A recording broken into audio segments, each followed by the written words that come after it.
امام کعبہ الشیخ صالح آل طالب خانہ کعبہ اور مسجد حرام کے امام اور خطیب ہیں۔ آپ کی منفرد تلاوت قرآن کو دنیا بھر میں بہت پسند کیا جاتا ہے۔ وَكُلَّ إِنسَانٍ أَلْزَمْنَاهُ طَائِرَهُ فِي عُنُقِهِ وَنُخْرِجُ لَهُ يَوْمَ الْقِيَامَةِ كِتَابًا يَلْقَاهُ مَنشُورًا۔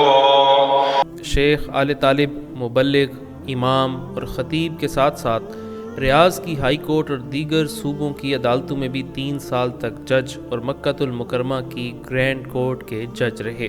امام کعبہ الشیخ صالح بن آل طالب کا مکمل نام صالح بن محمد بن ابراہیم بن محمد بن ناصر آل طالب ہے۔ شیخ صالح کا خاندان علماء، حفاظ اور قضاء کے خاندان کے طور پر مشہور ہے۔ آپ نے ابتدائی، انٹرمیڈیٹ اور ثانوی تعلیم سعودی عرب کے دارالحکومت ریاض میں مکمل کی۔ اسی شہر کے ایک مدرسے سے کم عمری میں ہی حفظ قرآن کی تکمیل کی اور پھر قرأت سبع عشرہ کی تعلیم حاصل کی۔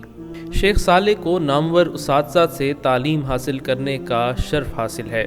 حفظ قرآن کی تکمیل کے بعد شیخ صالح نے ریاض کے شریعہ کالج میں داخلہ لیا۔ یہاں سے بی اے کی تکمیل کے بعد ہائر انسٹیٹیوٹ آف جسٹس کی ڈگری حاصل کی اور ریاض میں ہی گریجویشن کی تعلیم مکمل کی۔ شیخ نے علم حدیث اور فقہ ماہرین اور مشاہیر علماء اور مشائخ سے حاصل کیا۔ ان کے اساتذہ میں ان کے والد محترم شیخ محمد بن ابراہیم، مفتی اعظم سعودی عرب شیخ عبدالعزیز بن باز اور مملکت سعودی عرب کے وزیر شیخ صالح بن عبدالعزیز آل شیخ اور دیگر علماء شامل ہیں۔ اس کے بعد آپ نے برطانیہ سے بین الاقوامی قانون میں پی ایچ ڈی کی ڈگری حاصل کی اور اس کے لیے سعودی عرب کے ولی عہد نے آپ کو نامزد کیا، کیونکہ ملک کو ایسے جج کی ضرورت تھی جو اپنی قانونی اہلیت کے ساتھ ضرورت پڑنے پر بین الاقوامی سطح پر ملک کی نمائندگی کرنے کے لیے قانونی اہلیت رکھتا ہو۔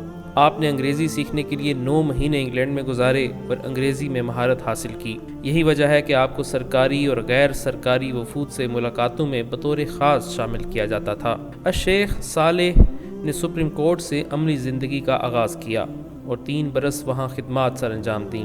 اس کے بعد آپ سعودی عرب کے تربہ علاقے میں قاضی مقرر ہوئے، جہاں آپ نے 2 برس تک خدمات سر انجام دیں۔ پھر رابغہ کے علاقے میں قاضی متعین ہوئے اور یہاں آپ نے 2 برس 6 ماہ خدمات انجام دیں۔ بعد ازاں آپ مکہ المکرمہ کی سپریم کورٹ میں قاضی مقرر ہوئے۔ آپ کو مسجد حرام میں امامت یا اسکالرشپ کی آفر ہوئی تو آپ نے مسجد الحرام کی امامت کو ترجیح دی۔ سن 1423 ہجری میں آپ کو مسجد حرام میں امام مقرر کرنے کا شاہی حکم نامہ جاری ہوا۔ چنانچہ اسی سال رمضان المبارک میں آپ نے بطور امام پہلی بار عصر کی نماز کی امامت کی۔ آپ مملکت سعودی عرب اور بیرون ملک کی انجموں اور کمیٹیوں کے صدر اور رکن رہے۔